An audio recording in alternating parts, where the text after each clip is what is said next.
Bonjour à tous, dans cette vidéo, on va ensemble étudier point par point comment faire pour ouvrir une position sur MT4 depuis son téléphone. On va aussi apprendre à configurer un stop loss, un take profit, comment faire une clôture partielle et même comment faire un break even. On finira par regarder ensemble les différents types d'exécutions qu'on va pouvoir réaliser sur MT4, que ce soit un buy limit ou alors un buy buy market. À la fin de cette vidéo, et je t'assure que si tu l'écoutes attentivement, tu sauras tout ce qu'il faut savoir pour utiliser MT4 comme un professionnel. Donc déjà, il faut comprendre que MT4 se compose de 5 parties. La première partie, c'est là où tu vas retrouver tous les actifs que tu vas pouvoir trader. La deuxième partie, ça va être la chart. Tu vas retrouver les cours réels des actifs que tu vas pouvoir trader. Dans Trade, tu vas avoir toutes les positions que tu as en cours sur le marché. Dans Historique, tu vas avoir les positions qui sont passées que tu as clôturées, donc ton historique du jour, du mois ou même de la semaine. Et dans les réglages, tu vas avoir ton compte avec toutes les modifications que tu peux faire dessus. Si jamais tu ne retrouves pas l'actif que tu as envie de trader, tu peux cliquer sur la croix en haut à droite et tu cherches ici, par exemple, si tu veux trader le Bitcoin, tu cherches Bitcoin. Une fois que tu as trouvé l'actif que tu veux rajouter à ta liste, tu appuies sur la petite croix et donc, par exemple, là, je viens de rajouter l'euro face au yen japonais. Et tu vois, il peut apparaître maintenant sur ma liste. Qu'est-ce qu'il faut comprendre sur cette interface? Déjà, on peut voir, quand tu cliques dessus, tu as les détails. Les détails, ça veut dire quoi? Tu vas retrouver tous les paramètres de ta position, que ce soit les swaps, les spreads, les cotations, tout sera expliqué ici. Ensuite, tu vas aussi retrouver la charte avec les cours réels de la position que tu peux trader. Et enfin, tu vois par exemple sur euro-dollar, il y a écrit spread 0. C'est la différence entre le prix du marché et le prix sur lequel tu viens acheter le marché. Donc là, par exemple, tu vois sur le livre sterling face au dollar, on a un spread de 4. Donc dès que tu vas ouvrir une position, tu seras déjà un peu en négatif. Et c'est grâce à cette différence de prix que le broker se rémunère. Maintenant, si tu as envie d'ouvrir une position sur euro-dollar, tu as juste à cliquer dessus et appuyer sur trade et tu vas arriver sur cette interface. Tu vas avoir déjà plusieurs choses. On peut voir déjà tout en haut qu'on est bien sur euro-dollar. Ensuite, tu vas avoir le choix entre différents ordres que tu vas pouvoir passer sur le marché. On va sortir de MT4 pour que je t'explique ça brièvement. Alors, qu'est-ce que c'est qu'un instant execution? On peut aussi appeler ça un buy by market. C'est lorsque tu viens acheter à l'instant T du marché. C'est-à-dire que du moment où tu auras appuyé sur buy ou sur sell, ton ordre sera directement exécuté. Personnellement, toutes mes positions, je les fais en instant executions, je préfère. Donc un buy limit, c'est très simple et je vais vous l'expliquer avec un exemple pour que ça soit encore plus visuel pour vous. Imaginons que vous ayez un actif qui vaille 100 dollars. Cet actif, vous pensez qu'il va grimper, donc vous allez parier à la hausse, vous allez l'acheter. Par contre, vous pensez que cet actif peut corriger de 5 à 3 dollars.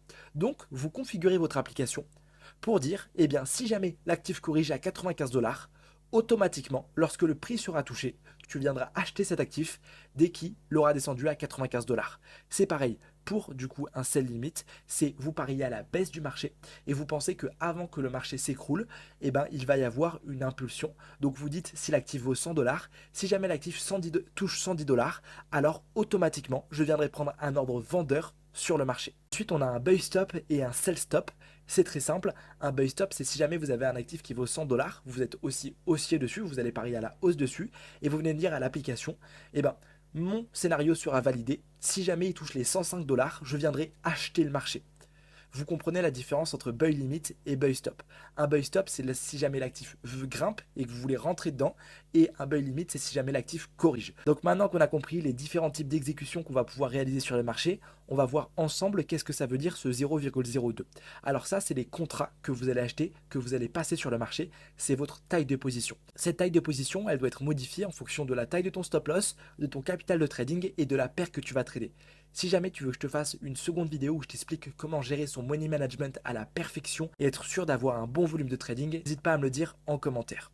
Ensuite, on a du coup notre stop loss et notre take profit. Un stop loss permet de clôturer sa position en perte si jamais votre scénario n'est pas validé. Vous le savez très bien, en trading, on n'a jamais 100% de réussite. Il se peut qu'on ait des positions qui ne passent pas.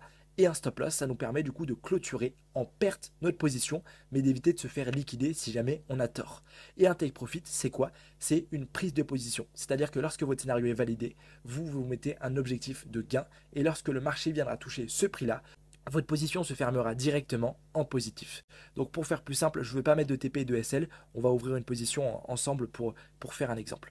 Donc là, je configure ma taille de position directement avec mon money management, et si jamais je veux acheter le marché, je fais buy, donc parier à la hausse, et si jamais je veux vendre le marché, je fais sell, donc parier à la baisse. Donc moi je viens faire un buy et vous voyez que directement mon ordre s'affiche ici dans la troisième page trade. Donc voilà, j'ai ouvert mon ordre acheteur. On peut voir déjà mes bénéfices, donc 25 centimes. On peut voir à quel prix je l'ai acheté et à quel prix il est actuellement. Lorsque vous cliquez sur le crayon, vous allez pouvoir changer votre stop loss et votre take profit. Donc si jamais vous voulez un scénario qui est différent, vous pouvez faire vos modifications ici. Et c'est ici qu'on va venir break-even. Pour ceux qui ne savent pas ce que c'est, break-even, c'est déplacer son stop loss à son prix d'entrée. C'est très simple. Lorsque vous avez déjà un mouvement qui est passé, eh ben, il vaut mieux sécuriser sa position. Et comme ça, vu que vous déplacez votre stop loss à votre prix d'entrée, si demain l'actif se retourne, si jamais l'actif décide de se retourner, eh ben, vous êtes sécurisé. Donc pour ça, c'est très simple. Vous mettez votre stop loss et vous le changez par votre prix d'entrée. Donc maintenant, on va voir comment faire une clôture partielle de la position.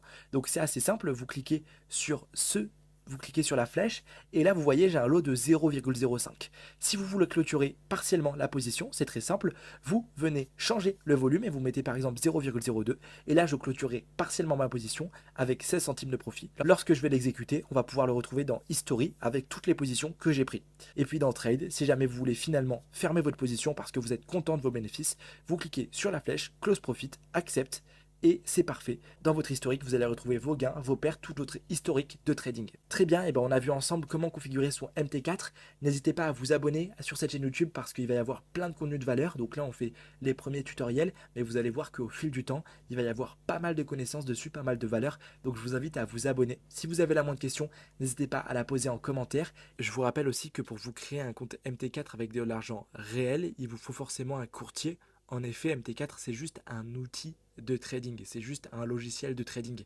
Si vous passez par un de mes courtiers partenaires, vous avez accès gratuitement à ma formation complète, mais aussi à mes signaux de trading. Pour ça, envoyez-moi un message sur Telegram pour plus d'informations. Et dernière chose, rejoignez le groupe Telegram qui est en description. C'est ici que je poste toutes mes analyses, vous avez plein d'astuces et vous avez un moyen de me suivre et de suivre mes performances. C'était Casper, très bon trading à vous.